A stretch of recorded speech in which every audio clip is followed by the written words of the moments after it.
electronic dance music is bursting into the mainstream, the big question is, can it have the staying power of rock? We have John Jurgensen, who reports on music and entertainment for us here with the Wall Street Journal. And on the phone, we have Kathryn Frazier. She works with the performer Skrillex, co-owns her own record label. Kathryn, thanks for being with us.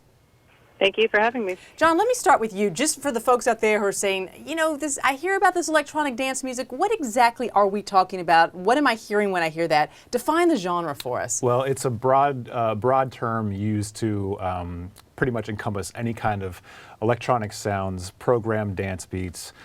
This is a kind of music that's gone back, for decades, but right now it's making a huge surge into the mainstream, and it's really kind of defining the sound of youth culture right now. And speaking of that, Kathryn, you work with the performer Skrillex. Talk to me a little bit about what you mean when you describe these folks as accidental rock stars.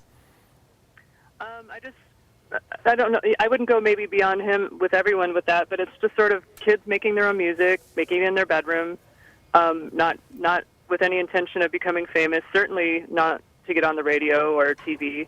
And because there's such a huge underground following for this stuff, a kid like Skrillex can make that music, start to go on the road. Pretty soon he's selling out 4,000-seat venues, which other artists I've seen, it takes years, if not decades, to get to the point where they could sell that. And he was doing that before there was even any attention on him, and they kind of, he and others, they kind of rise up, and they've shot out, and they're making really good money. They're touring the world. People like Skrillex have the radio playing his songs when he doesn't even necessarily want them on there. It's sort of it's a DIY scene. I mean, John, let me go back to you for a second. I mean, people can make a lot of money on this, but with very sort of little investment, it seems. Right. I mean, if you look about the difference, if you want to compare it to a rock band who has to tour with, truckloads of gear, lots of guys to pay in the band and lots of crew members, compare that to a DJ who is typically a one-man band. He goes up there with his laptop and performs for thousands of people. The overhead right there is a huge difference. And performances is where the money's at right now, in these the concerts. Yeah, I mean, you have major labels and big promoters coming into this scene aggressively, trying to get a piece of the momentum. And I think it remains to be seen whether major labels can make money on traditional releases, retail sales of CDs. This has been a movement where the currency is traded online and often for free. So whether or not a traditional music release can succeed and break through is another question. But the live shows are really where kind of a lot of the acceleration is happening. And Kathryn, your client Skrillex has worked with some sort of handful of traditional rock acts. Is there a risk there, sort of that the electronic dance music authenticity police will come along and say, you're stepping over the bounds. It's not fresh. It's not real anymore.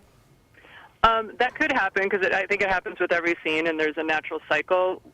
In America right now, we're in the sort of early part of the cycle with the new resurgence of dance music, particularly talking about dubstep.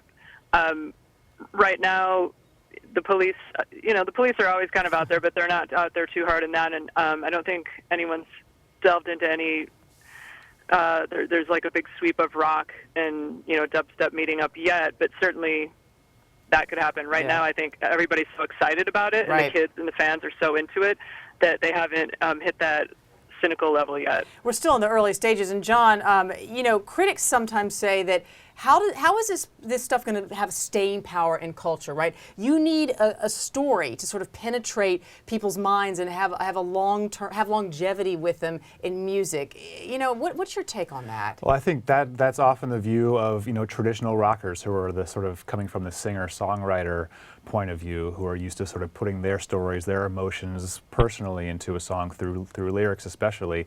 I think the difference. I mean, I think they do have a point, but I think the difference is here with dance music and all its variations. What you're getting also is a culture, a community, and I think that's really one of the more important aspects of this music and its possible staying power, is that it's sort of the conduit with which young people are sort of connecting with each other in live settings and online. So it's kind of a more a give and take happening than just a one-way songwriter telling you a story. Interesting. John, thanks for the preview. We'll have more from you and more from Kathryn. Kathryn, thanks for being with us in the arena section tomorrow. Appreciate you being here today. Thanks, Kathryn. Thank you.